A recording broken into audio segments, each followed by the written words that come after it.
Hello friend, welcome back to my channel. আজকে আপনাদের করে দেখাবো এক্সেল ওয়ার্কশিট থেকে সেল অটোফিট। ওকে, শুরু করি। এক্সেল প্রোগ্রামটা ওপেন করে নিলাম।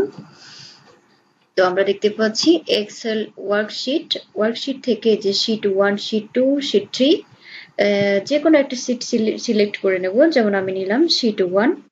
এরপর মাউসের রাইট বাটন, তারপর আমরা চলে যাব ভিউ কোড ওপেন হয়ে গেছে। এখন আমরা দেখতে পাচ্ছি জেনারেল থেকে অ্যারোতে ক্লিক দিলে এখান থেকে আমরা ওয়ার্কশিট সিলেক্ট করে নিতে পারবো।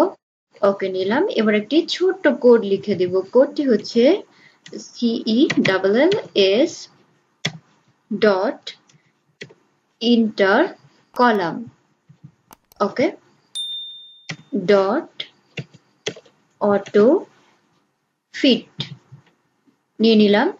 এবার আমরা ফাইল থেকে ক্লোজ করে দিব। আমরা সরাসরি আবার চলে আসলাম এক্সেল স্প্রেডশিটে। এখন দেখি আমাদের কোডটা অ্যাপ্রুভ হয়েছে কিনা। একটা সেলকে সিলেক্ট করে নিলাম। এবার আমি ইনসার্টে গেলাম, ইনসার্টে সিম্বলে গেলাম, সিম্বল থেকে একটা সমান চিহ্ন বসাবো। ওকে, চিহ্নটাকে সিলেক্ট করে নিলাম। এরপর আবারও ইনসার্ট, দেন ক্লোজ, কিবোর্ড থেকে ইন্টার। ওকে, আমরা দেখতে পাচ্ছি আমাদের সেলটা অটো ভাবে ফিক্সড হয়ে গেছে। এবার আমি আমার নামটা লিখে দিব, SAYMINA, কিবোর্ড থেকে ইন্টার।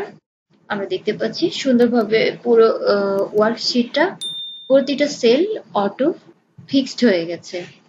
তো আজকের ভিডিও এই পর্যন্তই। Thank you so much watching for video.